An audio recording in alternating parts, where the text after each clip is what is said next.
When planning the road to success, there are a few steps to keep in mind. Identifying and solving the cause, facing and embracing change, goal setting, and being accountable. We'll talk about this today on Sustainable Success with Chris Salem. New and healthier habits lead to prosperity in all areas of your life and business. Now, here's your host, Chris Salem. Welcome to Sustainable Success. Hope everybody is having a great week. And if you are new to Sustainable Success, you found us here on the new platform that we've been housed at now since January on Libsyn. Again, still with the Voice America Business Channel. And again, we welcome you. And again, we encourage you also to follow us on our Apple, Spotify, and also our YouTube channel as well. So feel free to follow us, Sustainable Success there.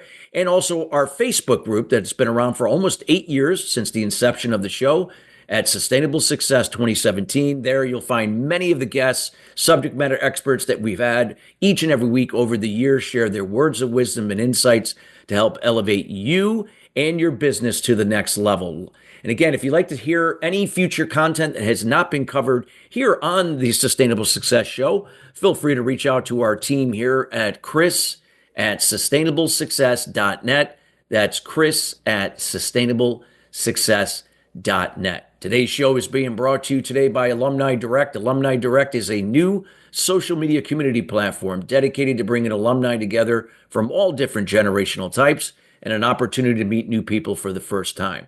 Now, it is a membership program, taking out all the noise out of social media. You get to come in and generate genuine and authentic relationships with the people you choose to interact with. In addition, it offers a wide array of membership services that are not available to the general public that could help you both on a personal and professional development level. If you'd like some more information about Alumni Direct, check them out at alumnidirect.com. That's alumnidirect.com. Well, we have a wonderful show planned for you today. We're going to be talking about the lean agile dilemma, product management inside a chunky corporate. Yeah, can the lean agile principles apply in the corporate setting? Well, you're going to find out today, and we got the right person that is here. We have our subject matter expert, Katie Tablin, and I'll give you a little information about Katie before she comes on to the show. She began her career as an entry-level analyst and rose through the ranks to become a chief product officer. She currently serves as a non-executive director for data and tech businesses and advises private equity firms. She has over 20 years of experience where she has helped readers recognize the unique challenges of working with chubby corporates and provide strategies to navigate and succeed in those environments. And there's a ton of contact information in the show notes here on the Libsyn platform, and Katie will be sharing her contact information and how you can get in contact with her here later in the show. And without further ado, we welcome Katie Tablin to the show. Katie, how you doing? I'm doing great. Thank you so much for having me, Chris. It is such a pleasure to have you, and I know you're on the on our show here from the wonderful country of the UK, United Kingdom, and the London area. Even though you are born and raised here in the US, we are so excited to hear about this topic today.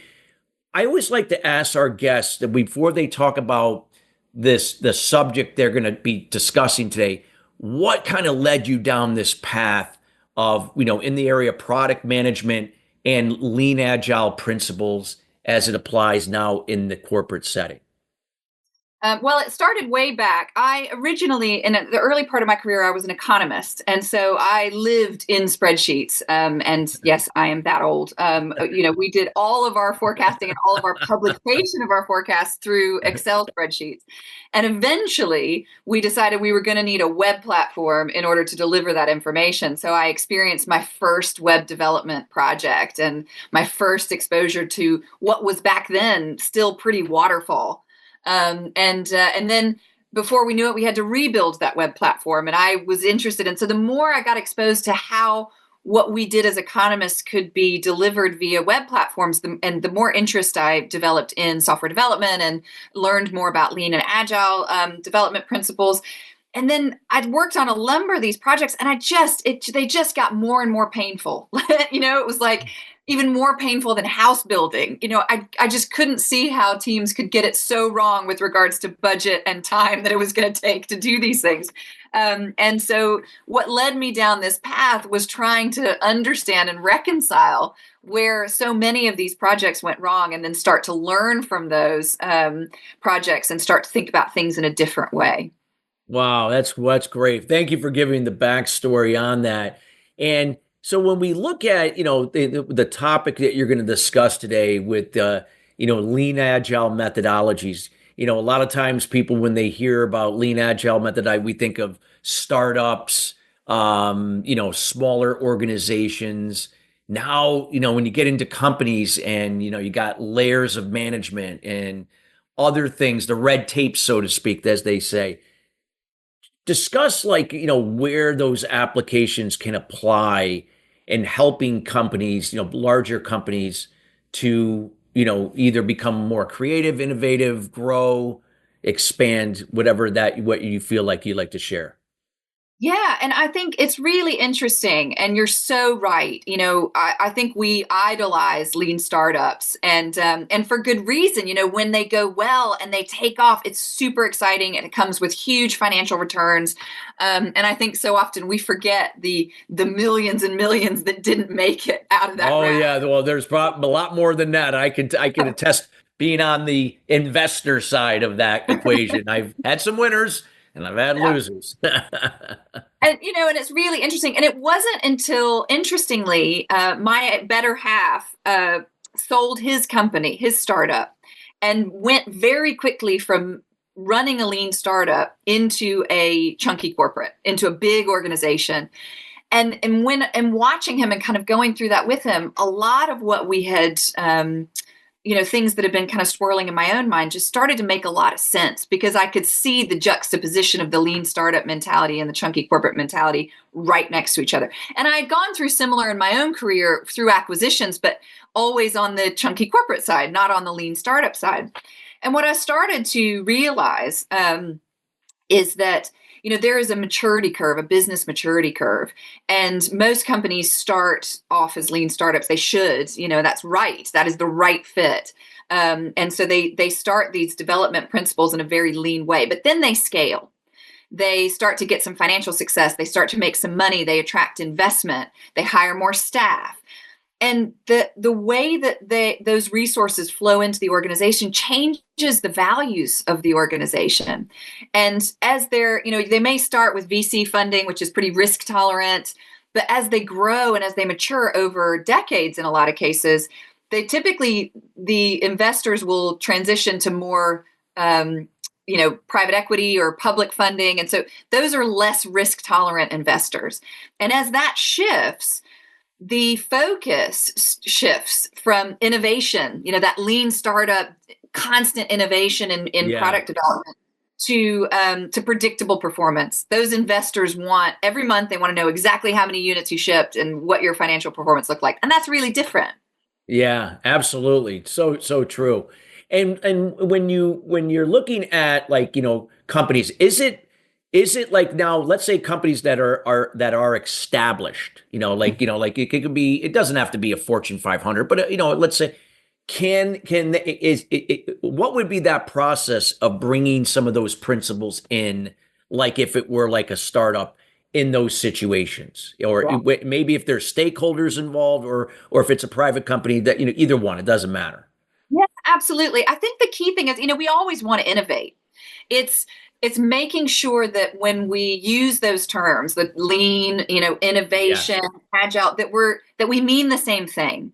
And I think, the two of the things that really change an organization. So one I already mentioned, which is, this reliability factor, that the investors want predictable performance. Well, yes, new products seeking new markets, which is what lean is all about.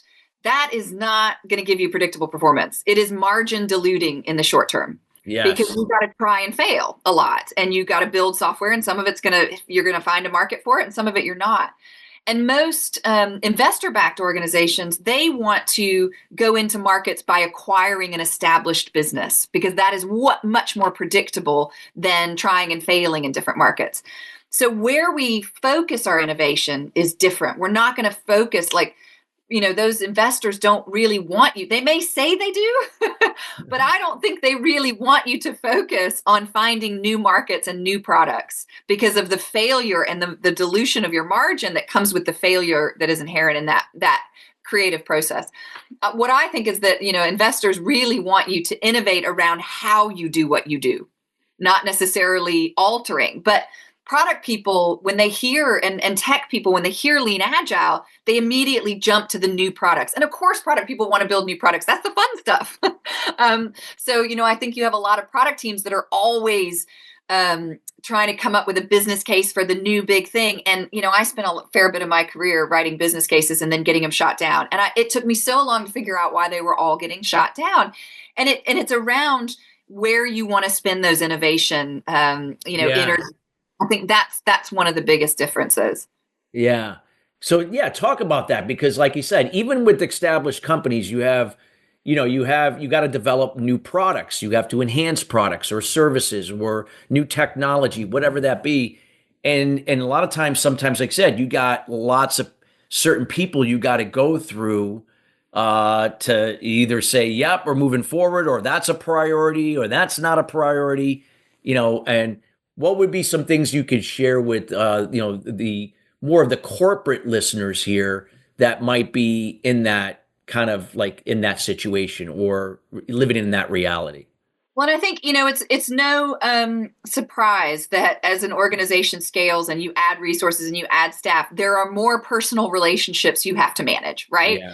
So if you're a lean startup and you have 10 people that work at your startup, all of those 10 people know what you're trying to accomplish, exactly where your tech development is, exactly what it can and can't do, how you're trying to sell it, because they're all wearing a lot of different hats and playing a lot of different roles. Yeah, they got more than one just title. Like that title might be their title, but they're wearing multiple hats.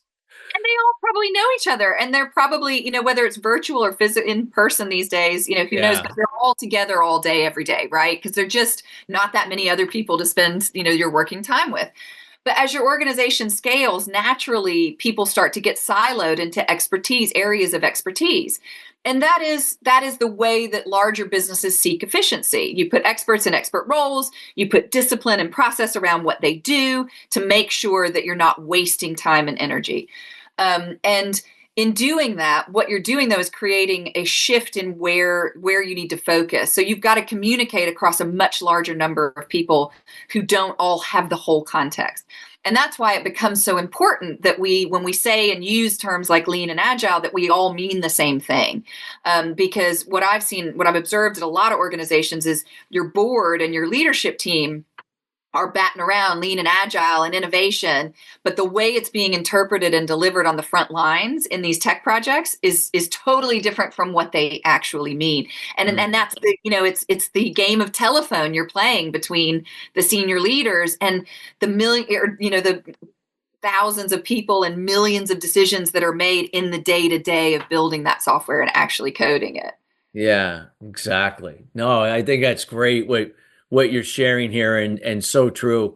And I guess if somebody is in let's say project management, and what is there, everyone's striving for better processes, better systems, things that are going to make them more efficient in this process. And again, they're dealing with a lot of uncertainty and a lot of things beyond their control, just like with pretty much anything in the world. But what would be some things you could suggest, again, using the Lean Agile principles, or the dilemma as you use in the title, what you could share in helping those roles navigate that better?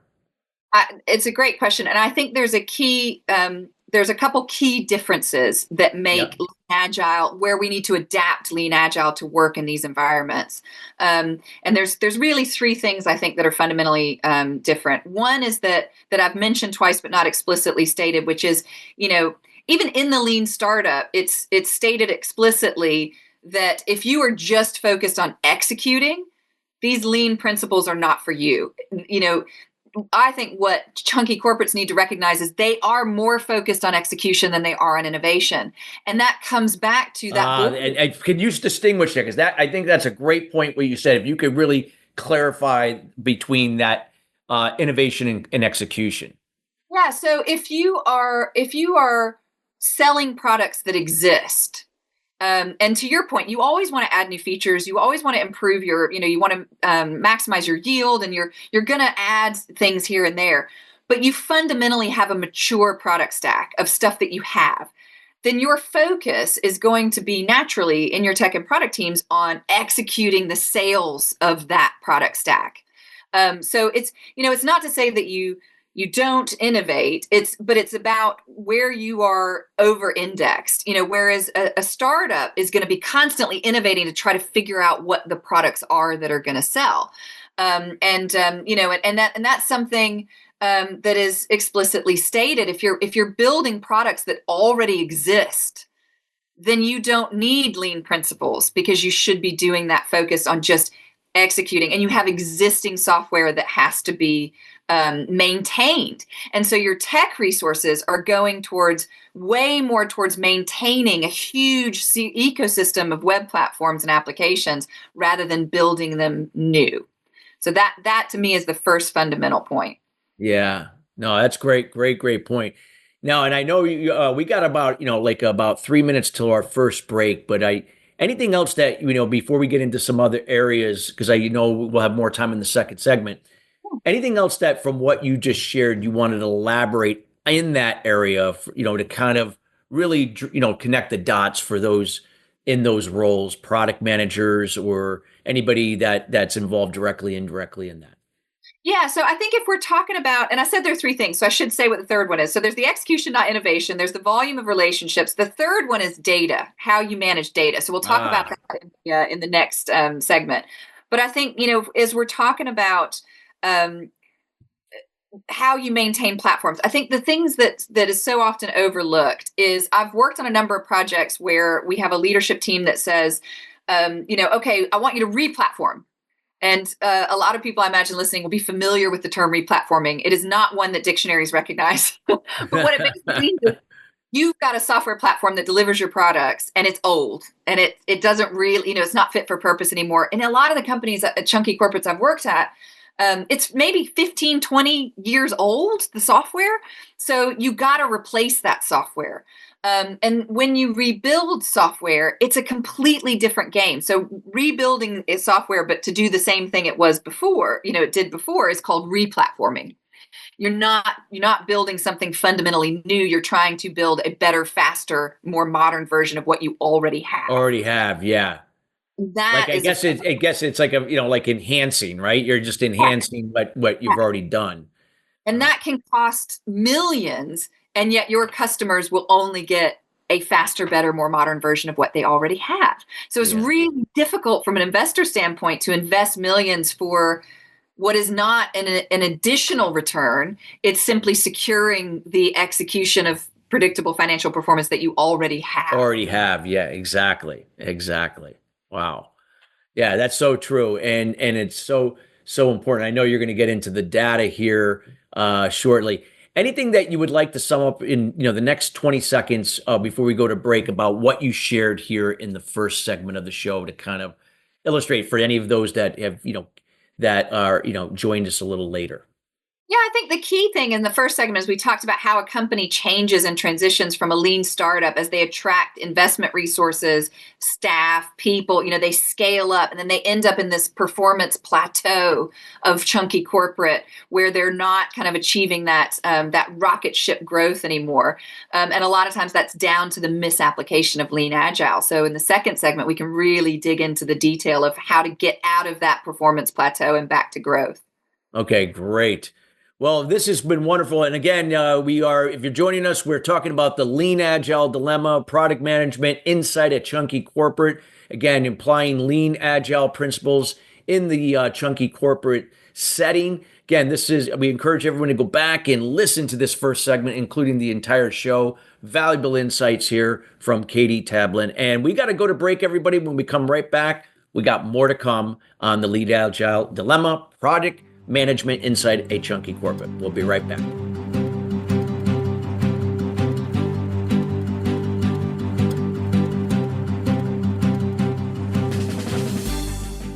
What is balance? It's being true to your purpose and not being distracted by shiny objects, surrounding yourself with family and loved ones, nurturing your spirituality, maintaining healthy balance of emotional and physical wellness, and being present in the moment. Chris Salem creates awareness about unblocking mindset barriers for sales professionals, business leaders, entrepreneurs, and all types of people to have sustainable success at the next level. The solution evolves out of the problem or challenge.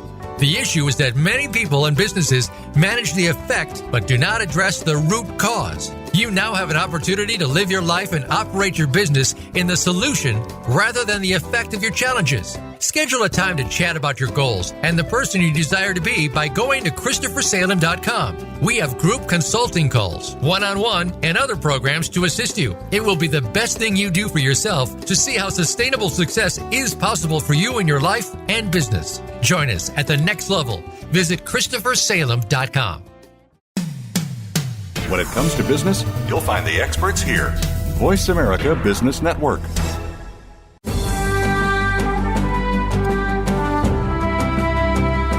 You are listening to Sustainable Success with Chris Salem. Send an email to Chris at ChristopherSalem.com. Now, back to Sustainable Success. Welcome back to Sustainable Success. If you're just joining us, we are talking about the Lean-Agile dilemma, project management inside a chunky corporate. Again, we're talking about earlier in the segment one, some of the challenges that chunky corporates face in terms of when it comes to either enhancing new products, developing new products, and again, where the Lean-Agile dilemma takes place. So we highly encourage everyone to listen to that in its entirety here on the Libsyn platform with the Voice America Business Channel. So Katie, just wonderful insights that you had in the first segment. Since you discussed some of the challenges in the first segment, let's talk a little bit about some of the things with the solutions that these corporates can now look to in what you're going to share that would get them into replatforming, as you mentioned earlier, and growing their business, whether if it's in enhancing current products to make them more efficient, more provide better services, whatever that may be. Yeah, absolutely. So I think, we've talked about how companies change from lean startups into chunky corporates. And I think what we want to do now is focus on how chunky corporates should modify Lean Agile in order to help them continue to accelerate their business performance. What I see quite often is that organizations, when they reach that performance plateau, all of a sudden the growth and the scale isn't coming at the rate that it was when they were lean and starting up. Yeah. Have this aging tech stack, all this software that was built 15, 20 years ago that needs maintenance and it's getting harder and harder to maintain. So a lot of these organizations then spend time and invest in replatforming, which we just started to talk about at the end of the previous segment, which basically means rebuilding your technology to do the same thing, but better, faster. And so your customers get a better experience.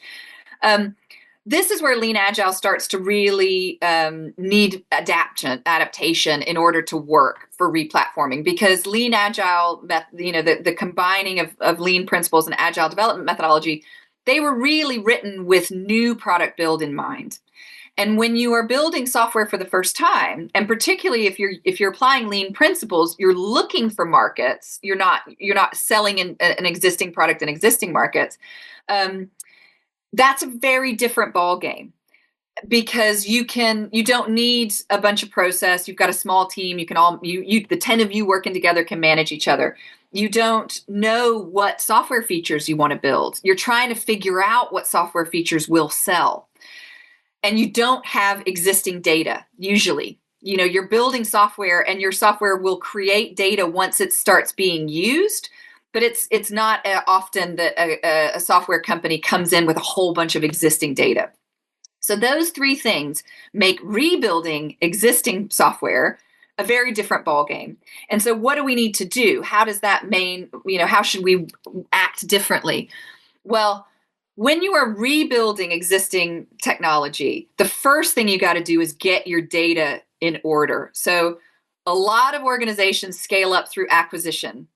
And it has been the bane of my existence on so many projects to have like 27 different data sets, but all with kind of the same data, but never quite shaped the same way.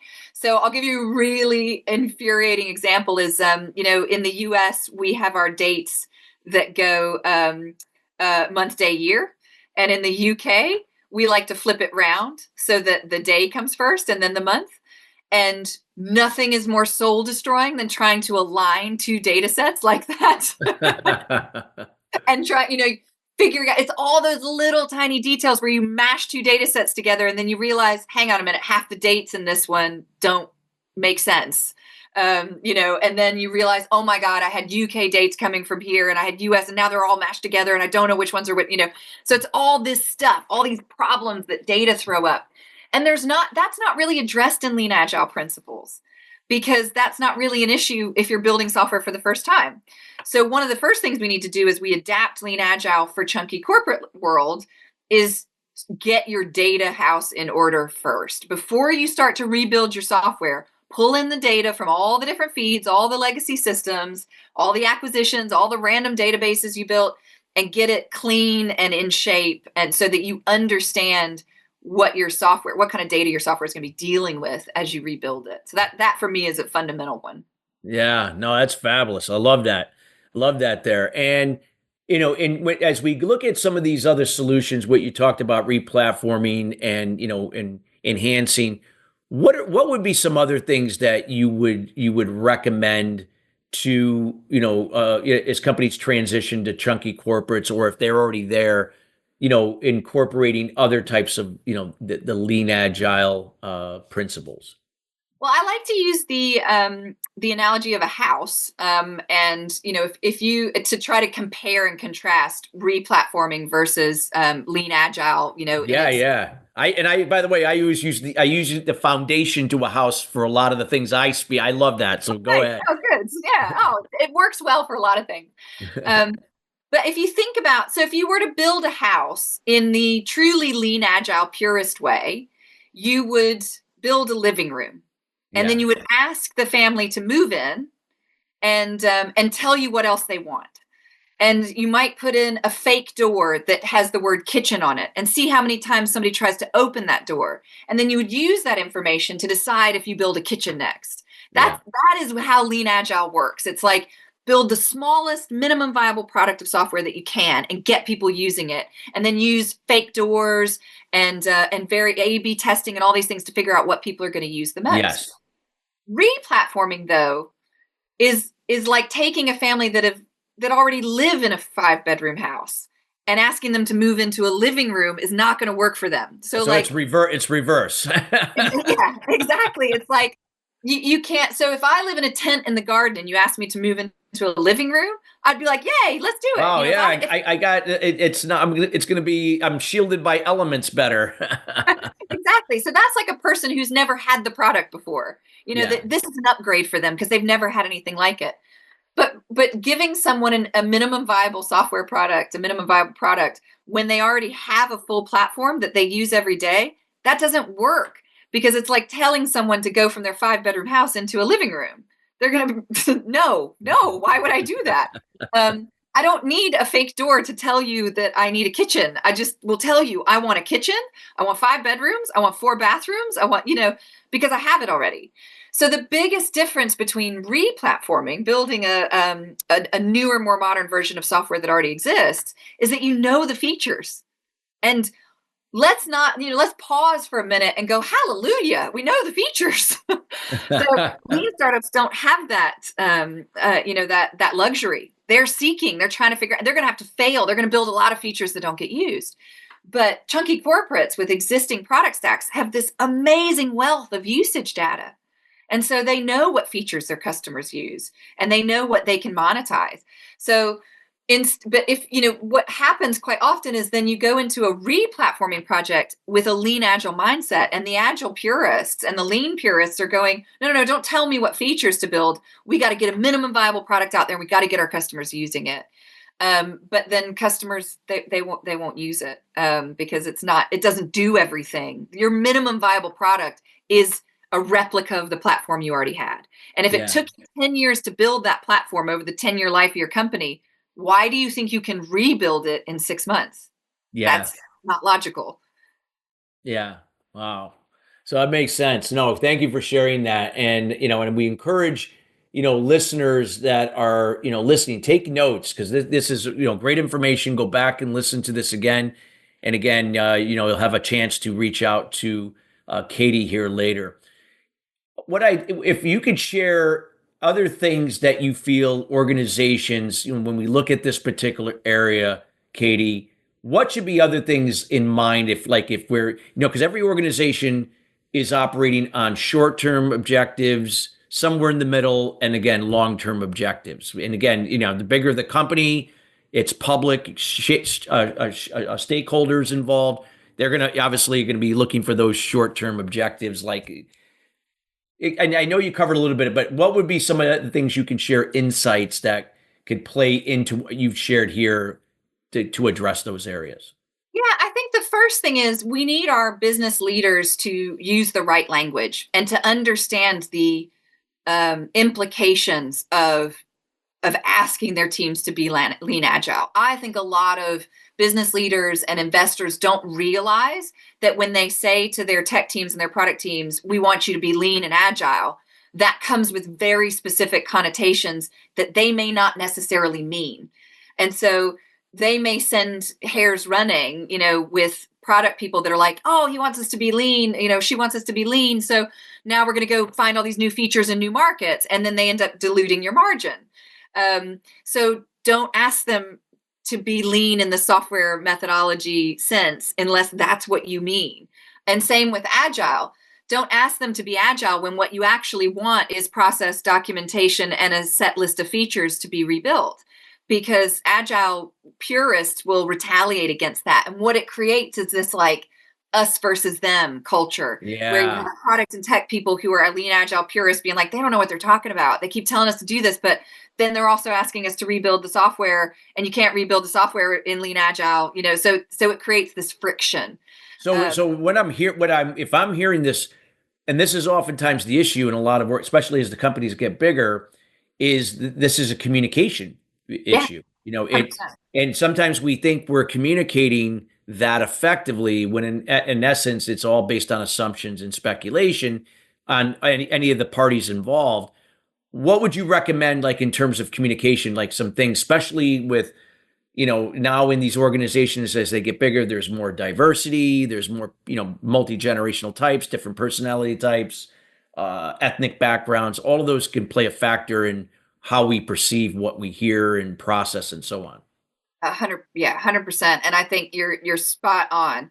Not only do you have so many more relationships in between, interpersonal relationships you have to manage because your company is bigger. Yeah. But you also have, to your point, so many more agendas, competing priorities. So you have to make really, really tough decisions and be really, really clear across the organization. So I think the critical first step. So, what I espouse in the book is I refer to it as the orienteering method. And it really is an adaptation of lean agile, whereby you start with alignment. So you start with making sure everyone at the organization understands what you are going to do with your product and tech resources and what you're not going to do, so that you don't create inefficiency through confusion and friction. Yeah.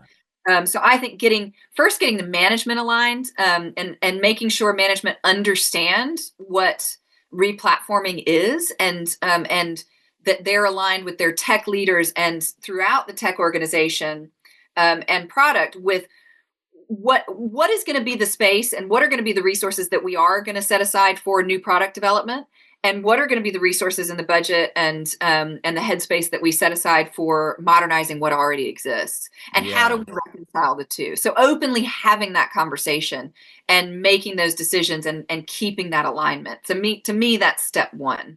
Yeah. So it's in that. So replatforming, we obviously we have to communicate and discuss it. Would that require any other things? Would there be any training involved in that in case people are not maybe they understand, but they don't understand enough to actually make that adapt to that, what you just said. They may need to be brushed up on things.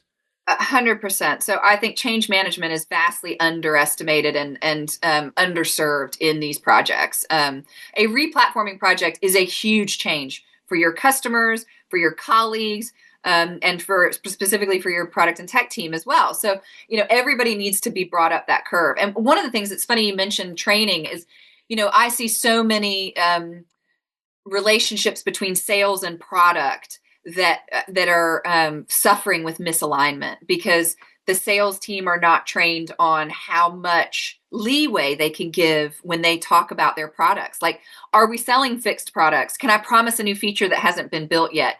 Can I, say to a customer, we'll build some bespoke software for them?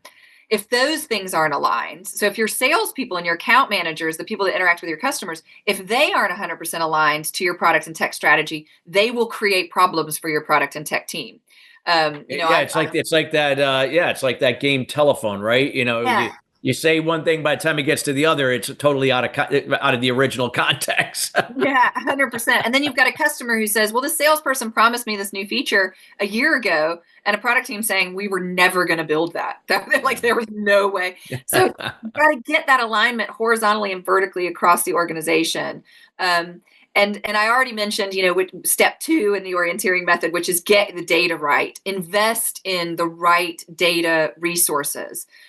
So there, I go into the book, there's a really boring table about different data skills and the different types of people that you need in order to have a data strategy that takes you all the way from where the data exists, how you're going to use it, how you're going to store it, and how you're going to create value from it. The next thing is to assign appropriate resources. So if you're replatforming, agree with your investors, with your, with your leadership team, what resources you're going to need. And then lay out that list of features. So you have this amazing knowledge of what your project, like you already have a project plan, really, or at a minimum, you have a list of features that need to be rebuilt. And you can form that list based off what your customers are using. Hopefully there'll be features you can sunset because they're not used a lot, and you can make existing features better.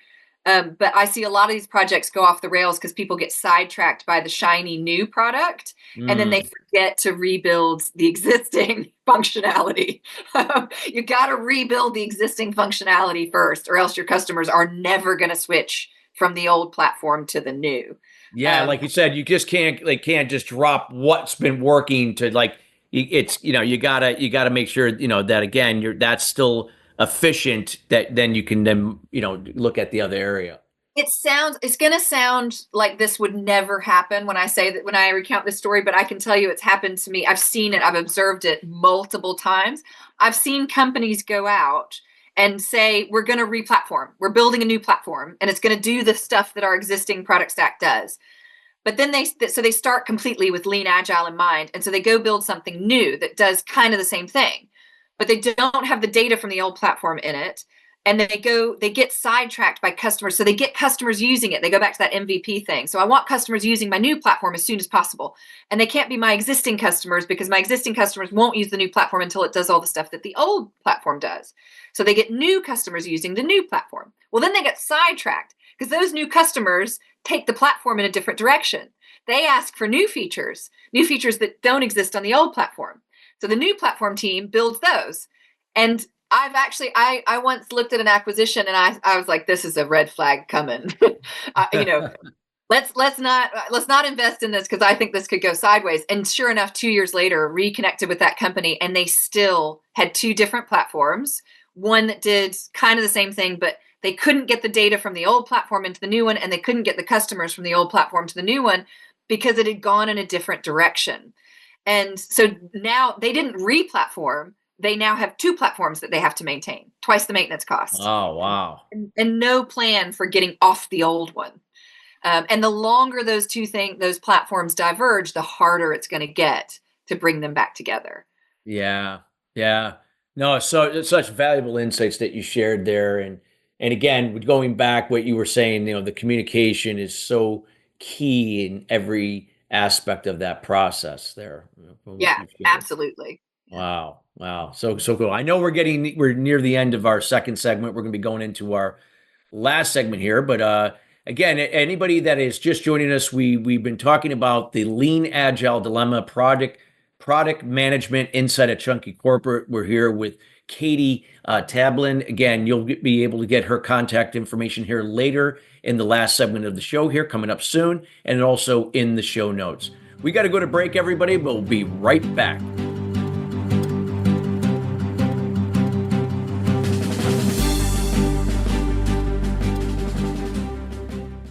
What is balance?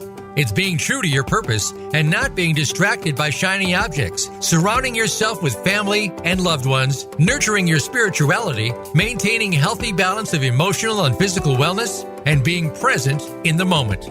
Chris Salem creates awareness about unblocking mindset barriers for sales professionals, business leaders, entrepreneurs, and all types of people to have sustainable success at the next level. The solution evolves out of the problem or challenge. The issue is that many people and businesses manage the effect but do not address the root cause. You now have an opportunity to live your life and operate your business in the solution rather than the effect of your challenges. Schedule a time to chat about your goals and the person you desire to be by going to ChristopherSalem.com. We have group consulting calls, one-on-one, and other programs to assist you. It will be the best thing you do for yourself to see how sustainable success is possible for you in your life and business. Join us at the next level. Visit ChristopherSalem.com. Voice America is on LinkedIn. Connect with us today.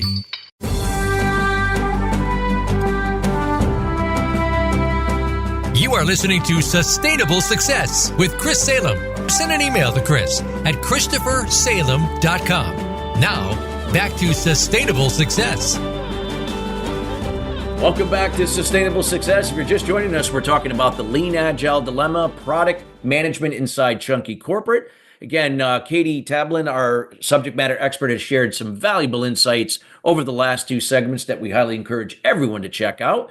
And again, our show is being brought to you today by Alumni Direct. Alumni Direct is a new social media community platform dedicated to bringing alumni together from all different generational types, and again, an opportunity to meet new people for the first time. Now, it also features a special segment of the platform called From Athletes to Entrepreneurs. These are for professional athletes that are transitioning into everyday life. Maybe perhaps they're going into a new career, buying a business, a franchise, whatever it may be. Well, guess what? You don't have to do it alone. Now you can form different groups around people that are doing this in another, coming from their sport into wherever they're transitioning into. And now you can share insights and information to help uplift each other during this process. There's also a podcast that supports this called From Athletes to Entrepreneurs. And again, you can check that on the platform at alumnidirect.com. That's alumnidirect.com. Katie, just some valuable information that you've shared so far in the show. I can't thank you enough, especially for those that are, that are in organizations that have grown into that chunky corporate, experienced some of these challenges you talked about in the first segment, and you gave some valuable insights of some of the things they can be doing better and differently. With anything in a business, technology is always involved. And whether if you don't think you're a technology company at all, maybe your products and services has nothing to do with it.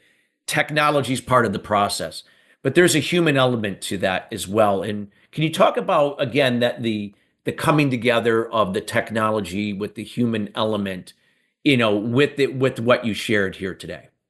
Yeah, we ran a really interesting exercise, and it was the idea of a wonderful sales leader that I've worked with, and we had gone through this development of a CRM, a customer relationship management system, and the sales team had an existing CRM system, and we were transitioning their processes, trying to optimize their processes into a new CRM system, and so the sales team were super involved throughout the whole process. But inevitably, the project kind of kept going on and going on and going on. Every time they went in to actually use the CRM system, they'd find something else that was missing, a step missing, or something that was a little bit different. and frustration grew on both sides. The tech team felt like, oh, it's never going to end. We can't. And the sales team said we can't switch until we're 100% sure everything works, because we don't want to impact our sales numbers, because we got to get that predictable financial performance our investors want. And so at the end of it, when we all kind of were friends again and and hugged and made up, this sales leader, she had a great idea. She said, you know what I'm going to do at our conference? I am going to take your product, one of the product leaders, and I'm going to give him an easel and a big sheet of paper, poster-sized paper, and a big marker. And I'm going to ask him to draw a picture. And I'm going to let people throw out. And so they had, the piece of the poster was not facing the audience. And the audience were throwing out, telling him, draw a house. It should have windows. It should have a chimney. It should have a front door. And when he turned around the picture he had drawn, it didn't look anything like the picture they were describing. So they had an image. Sorry, I should have said they had an image on a screen that they were trying to describe to him that he couldn't see, and he's drawing it.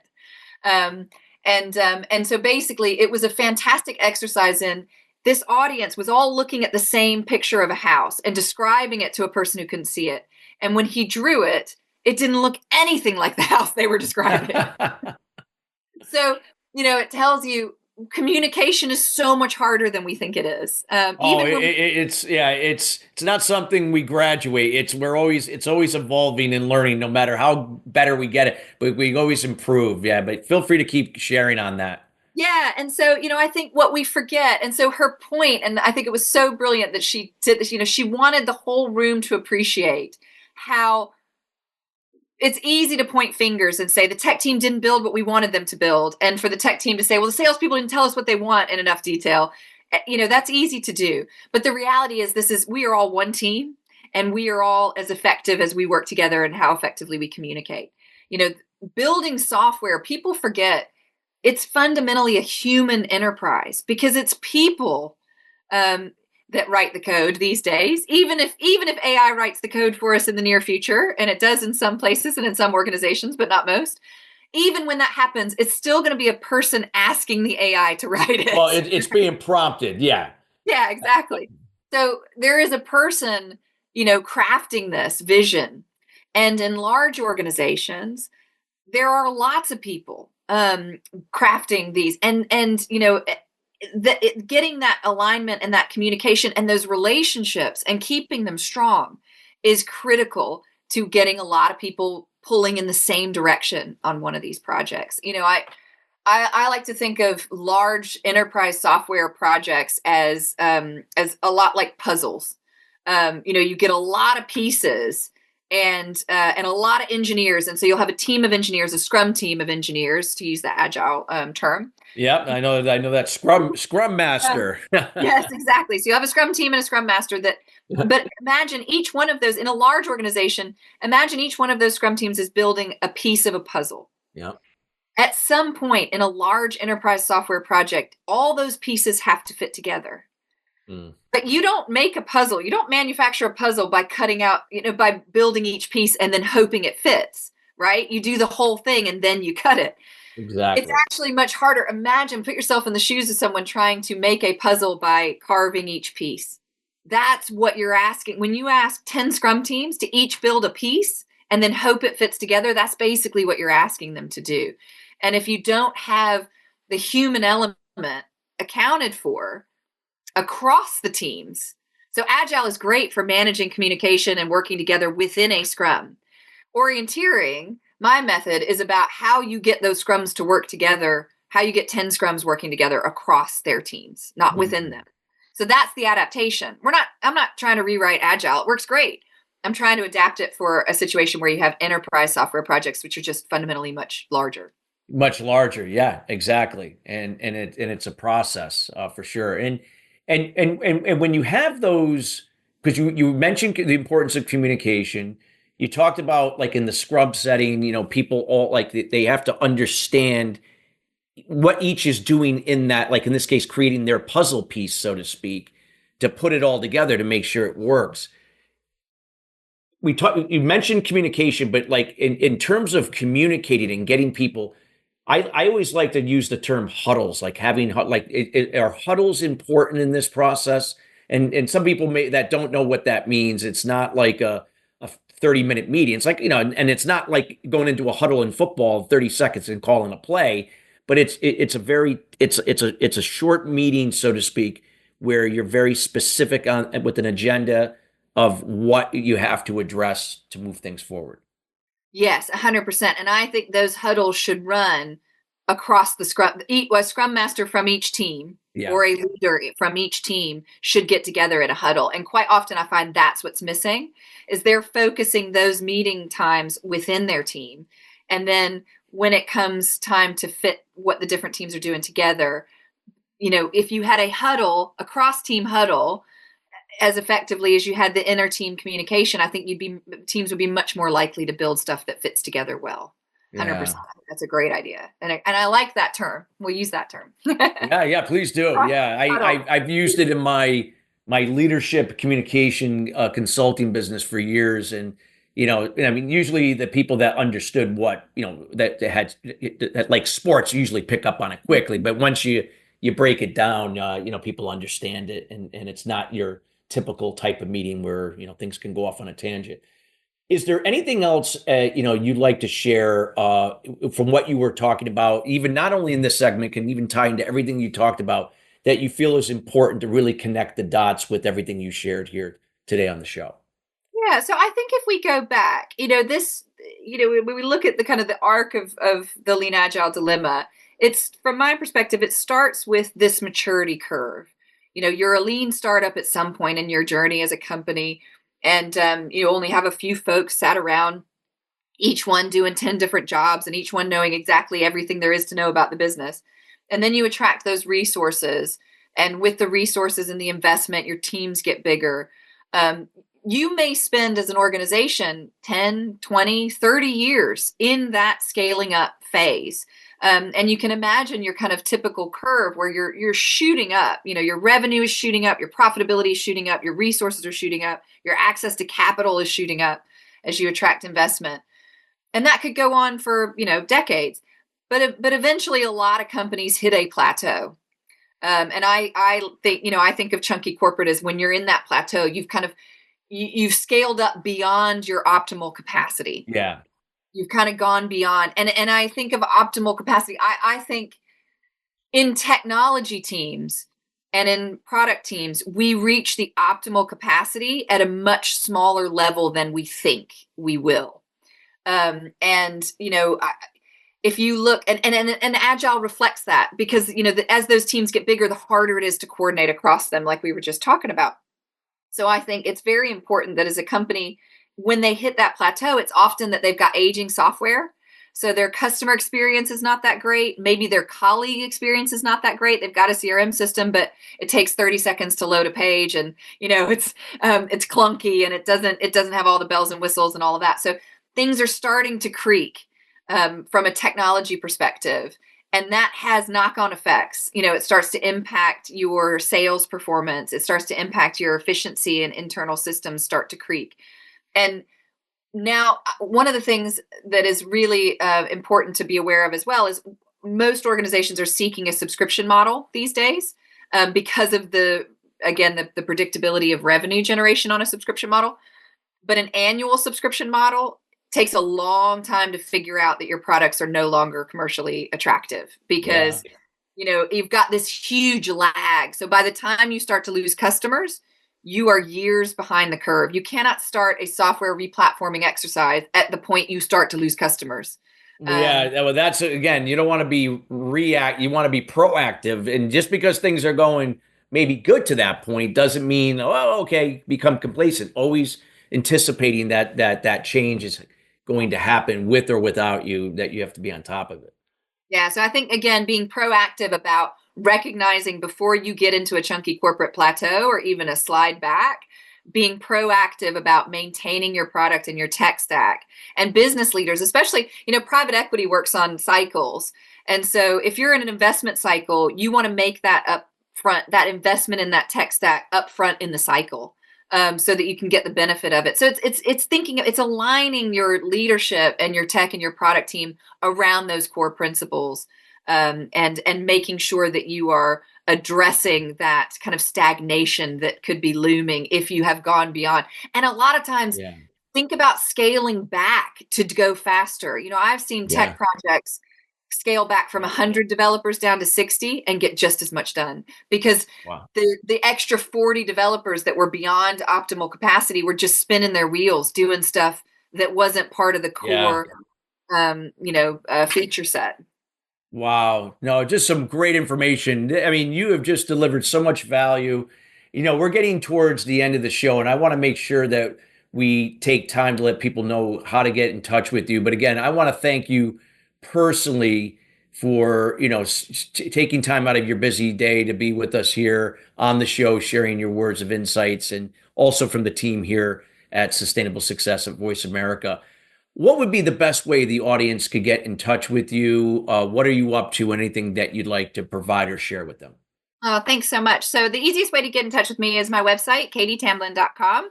And I'm also on LinkedIn. I would love to connect with folks that have listened to the show or folks that have questions. You can do that either through my website directly or feel free to connect with me on LinkedIn to continue the discussion. The book is available through Springer Link, Springer Nature. It's published by A-Press, and of course it's available online and major booksellers, so Amazon or wherever you like to buy your books.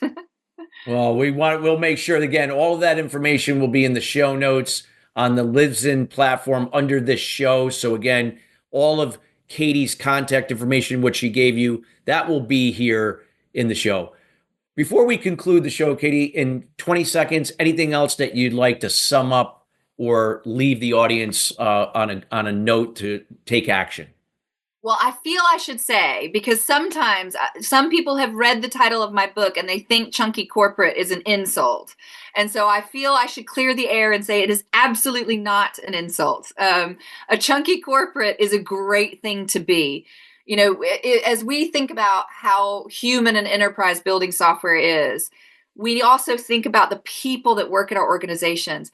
Chunky corporates are stable and they're predictable. Yeah. And that is what people want. That is a safe haven in an unpredictable, chaotic world. So I think we need to take a moment to appreciate and be gracious and have gratitude for chunky corporates because they are incredibly solid foundations in the corporate world. Well, thank you for that clarification. Again, we were talking about communication. There is no room now for assumption and speculation after what you shared there. Katie, thank you so much again for taking your time. We greatly appreciate you. And again, we encourage everybody to get your hands on her book on Amazon. And again, we'll make sure to have all that information in the show notes. Thank you so much, Katie. Thank you so much for having me. It's been an absolute delight speaking with you. Our pleasure. And listeners, we want to thank you each and every week joining us here at Sustainable Success. Again, we are committed to bringing subject matter experts like Katie in to help elevate you and your business to the next level because they always share from personal experience and helping you to decide what is best for you to move forward. Till then, everybody, have a great rest of your day, and we'll see you next Thursday at the same time. Take care.